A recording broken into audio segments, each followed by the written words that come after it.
Welcome to All Things Marketing Podcast, the podcast that talks all things marketing for both franchise and multi-location marketing leaders. ATM is brought to you by PureDriven. We'll show you how to turn your brand into a money-making machine. Here's your host, Steve Rockwood. Hello and welcome to ATM. My name is Steve Rockwood. I'm the marketing manager at PureDriven. Today we are going to talk about marketing in 2019. I'm joined by our co-host, Chris Swanson, CEO at PureDriven, as well as the head of franchise development. Chris, would you like to say hello? Yeah, hello, Steve, and hello, audience. Good afternoon, Steve. It's great being here with everybody on this podcast, and I'm having a blast being the co-host. Yeah, we're I on a appreciate roll. that flying pin, man. I can't believe it. I've been welcomed into the club. You have. There is no pay raise on that. Just a heads up. Yeah, I can remember when I handed you that contract and you just laughed at me. I can remember putting it in the shredder.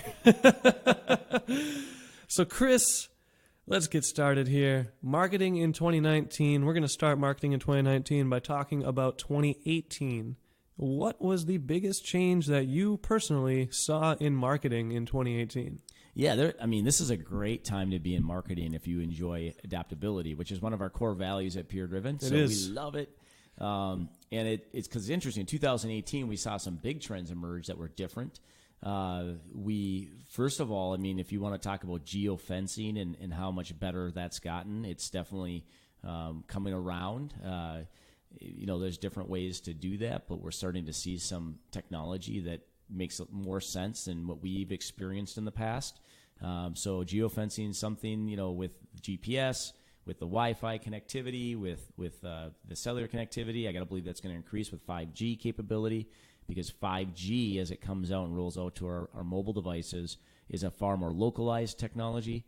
So I think you're going to see a lot of things happening even more in that. But that was a big trend in 2018.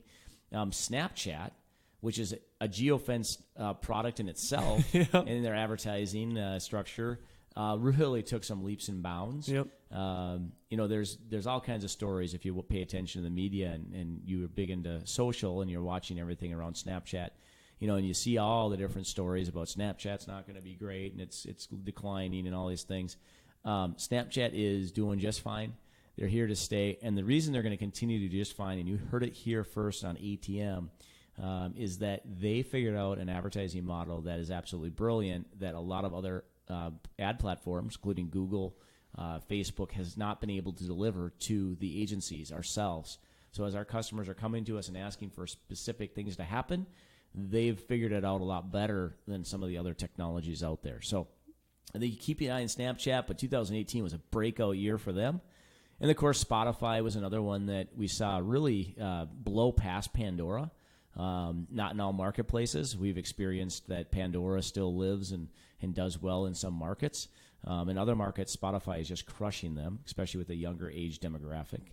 And, of course, with Spotify, different model than Pandora on the audio side of digital, which is basically they have, approximating 80% of their listeners they're paying.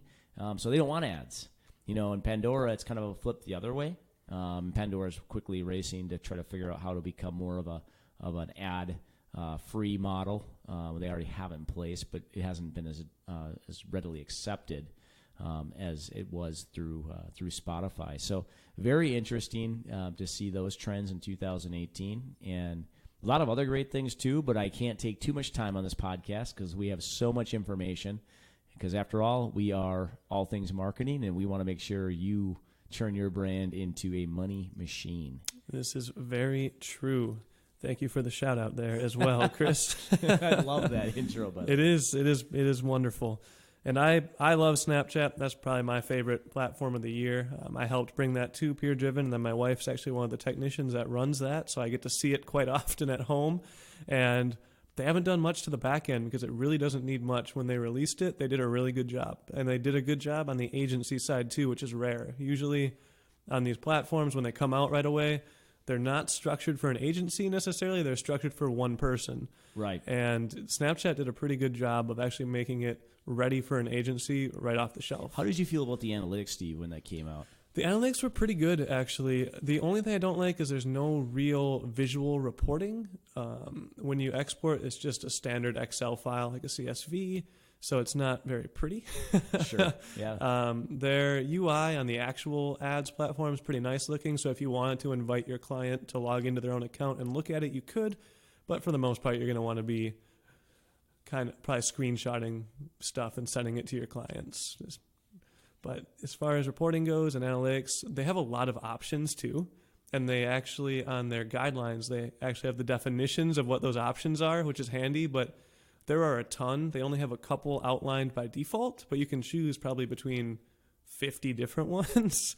So especially if you're doing app installs for your ads, you can get a lot of in-depth analytics there. And I think that's where they're going to win when you get to the pure digital marketing companies.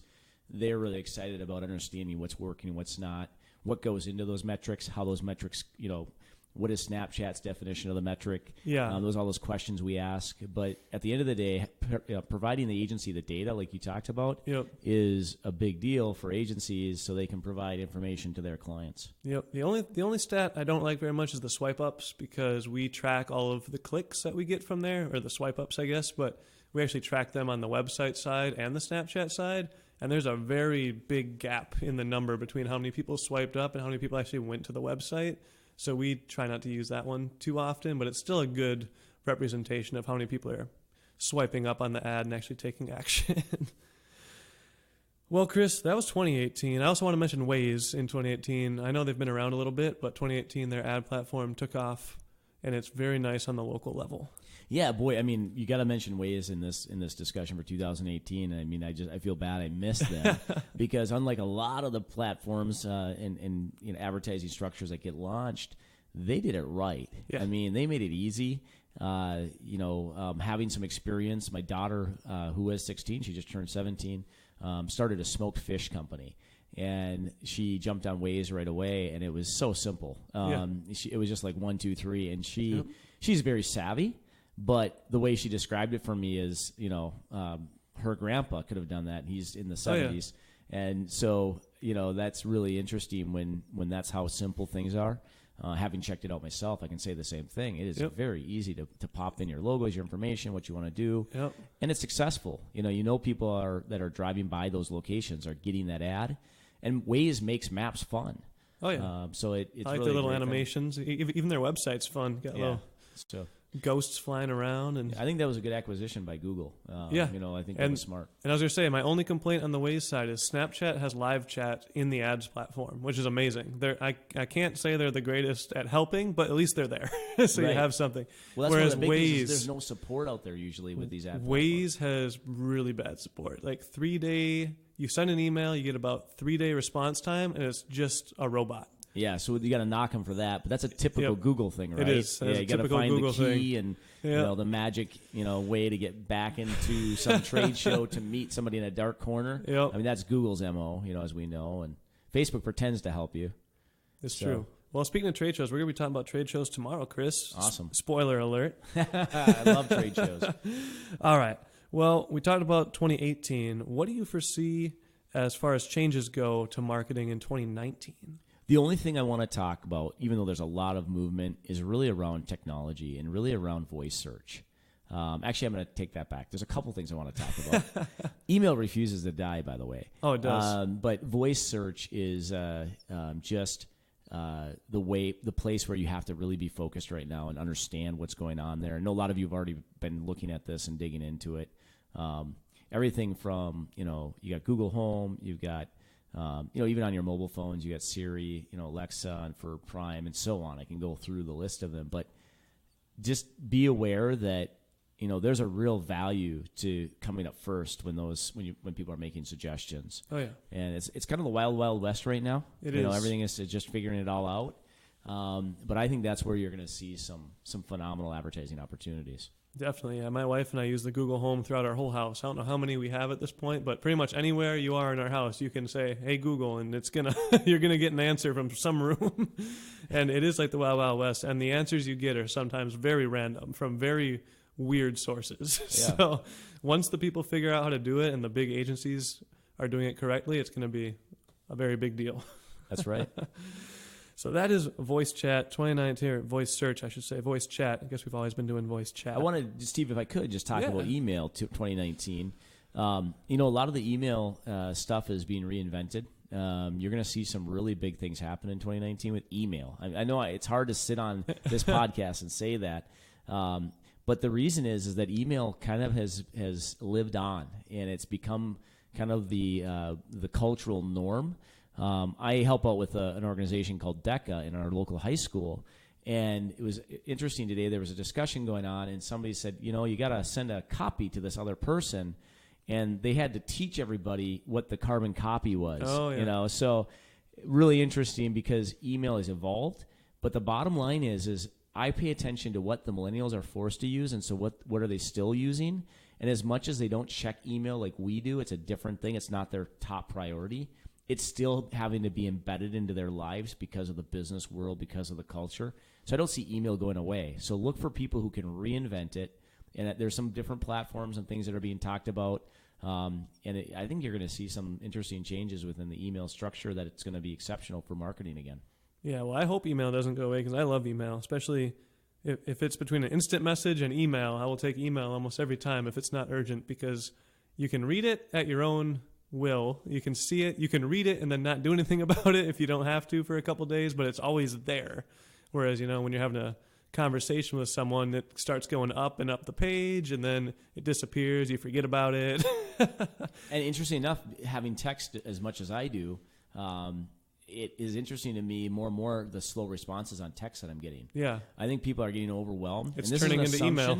But it's turning into a little bit of email because I more and more I'll text somebody and there's not that immediate response that there used to be in text. And there's so many services people are using for instant messaging as well that it's probably hard to keep up. You got Skype, Slack, email, text messaging, Facebook Messenger, Snapchat. There's just so many things people are using that you're probably getting bombarded if you're using them all.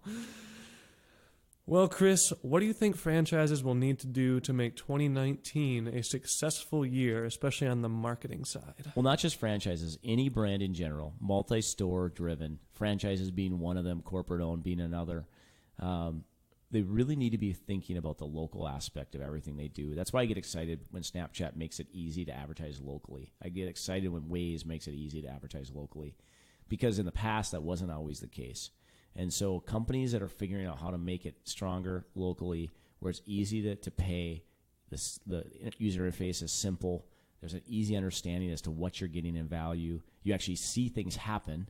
It's not something that doesn't deliver results. Yep. That's the big deal. But get local. If you can, take on a local marketing initiative. Be careful that you don't just say, well, we tried that and it doesn't work, because I think things have changed. Or if you try it and it doesn't work right away, just go back and double check. Our experience has been over and over and over again that having a great local marketing, great local content strategy, you can deliver exceptional results for your brand. Definitely. And if you need a place to start, Waze is great because you don't need to do anything as far as the distance goes or choosing it. You just put your address in and whoever's near that address, they're going to see your icon on the map. So if you have no idea what you're doing on the local side, start with Waze. It'll help you in the long run. And talk to an agency that focuses on local. Yep, definitely. Well, Chris, thank you for that. I'm glad we got to talk about 2018 and 2019 marketing. That's all we have time for today, but I'm sure I will see you again right here on ATM. Thanks, Steve. It was great as always. Thank you, Chris. You just listened to All Things Marketing Podcast. Make sure to subscribe to the podcast to catch every new episode every day. Want to be a guest on the show? Sign up at puredriven.com/guest. See you tomorrow here at the ATM.